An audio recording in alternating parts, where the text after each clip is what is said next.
नमस्कार दोस्तों। आज मैं आपको बताने जा रहा हूँ कुछ ऐसे संकेतों के बारे में जो भगवान के द्वारा हमें दिए जाते हैं जब भी हमारे साथ कुछ अच्छा होने वाला होता है या फिर हमारा भाग्य खुलने वाला होता है। दोस्तों, किसी भी धर्म पर विश्वास रखने वाले हर इंसान को यह यकीन रहता है कि इस संसार को भगवान ने बनाया है। ऐसा मानने वाले इंसान को आस्तिक कहा जाता है। भगवान के द्वारा बनाए गए इस संसार में कई अद्भुत चीज़ें हैं। इसमें इंसान के इस्तेमाल की हर वह चीज़ है जिसे उसकी ज़रूरत है, यानी जो भी हमें चाहिए हमें सब इस प्रकृति से मिल जाता है।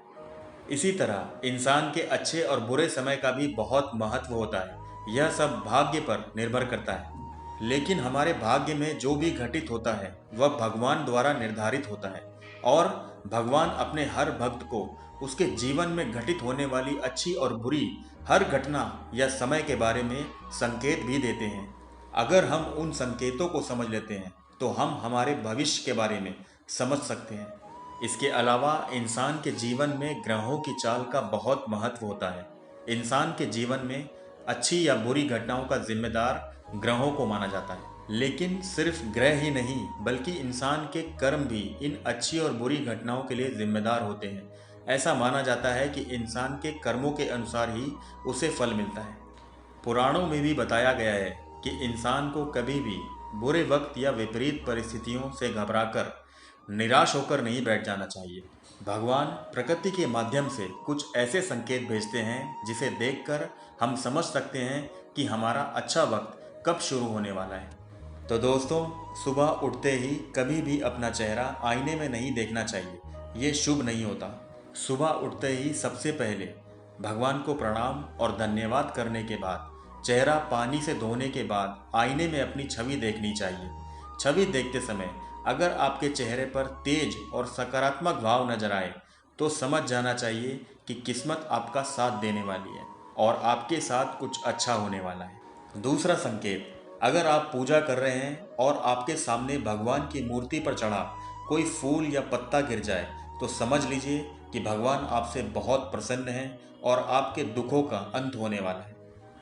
तीसरा संकेत, जिस घर के मुख्य द्वार पर गाय आकर जोर जोर से रंभाए तो ये बहुत ही शुभ संकेत माना जाता है। तो उस घर के लोगों को ये समझ जाना चाहिए कि उनके दुखों का अंत होने वाला है और उनके अच्छे दिन शुरू होने वाले हैं और उनका घर सुख समृद्धि से भरने वाला है। चौथा संकेत, अगर कोई बंदर आम खाकर उसकी गुठली आपकी छत पर फेंक दे या फिर कोई बिल्ली आपके घर में अपने बच्चों को जन्म दे या फिर कोई पक्षी कोई चांदी की चीज़ आपकी छत पर छोड़ दे तो ये बेहद शुभ संकेत माना जाता है। इससे आपके घर परिवार में सुख और समृद्धि का आगमन होता है, साथ ही आपके धन में भी बढ़ोतरी होती है। पांचवा संकेत, अगर आपको लग रहा है कि आपके फिजूल खर्चे बंद हो चुके हैं और खर्च करने के बाद भी आपके पास पैसा टिकने लगा है और आपका बैंक बैलेंस और धन संचय भी बढ़ रहा है तो समझ जाइए कि आपकी किस्मत खुल चुकी है और आपका शुभ समय आ चुका है। छठा संकेत, अगर आपको सपने में हरे भरे प्राकृतिक नज़ारे दिखाई दें तो ये बहुत ही शुभ संकेत माना जाता है। इसके साथ ही हरियाली अगर पानी के किसी स्रोत के पास नजर आए तो यह इस बात का संकेत है कि आपके जीवन में कुछ अच्छा बदलाव होने वाला है।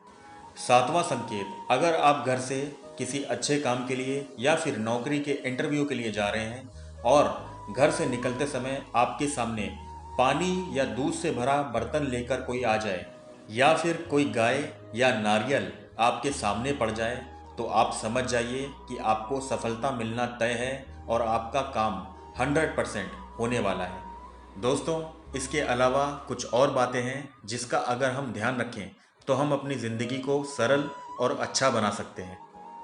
तो पहली बात, हमें अपनी ज़िंदगी के हर एक काम को समय से पहले पूरा कर देना चाहिए, उसे बाद के लिए छोड़ना नहीं चाहिए। दूसरी बात, हमें अपने घर के खराब हुए किसी भी सामान को तुरंत ठीक करवा लेना चाहिए या फिर उसे फेंक देना चाहिए। हमें उसे घर में खराब हालत में नहीं रखना चाहिए, ये अच्छा नहीं होता। तीसरी चीज़, इंसान जैसी सोच रखता है उसी तरह की तरंगे उसे प्रकृति से मिलती रहती हैं। अगर आप नकारात्मक सोच रखेंगे तो हर तरफ से आपको नकारात्मक चीज़ें ही मिलेंगी, आपको नकारात्मक लोगों का साथ मिलेगा और जीवन नेगेटिविटी से भर जाएगा। इसीलिए जीवन में सब कुछ ठीक होने के बावजूद आपके काम बिगड़ने शुरू हो जाएंगे और असफलता ही मिलेगी। इसीलिए हमेशा अपने विचारों को पॉजिटिव रखें ताकि प्रकृति से आपको पॉजिटिव विचार ही प्राप्त हो। तो दोस्तों, आप इन सब बातों का ध्यान रखें, खुश रहें, स्वस्थ रहें।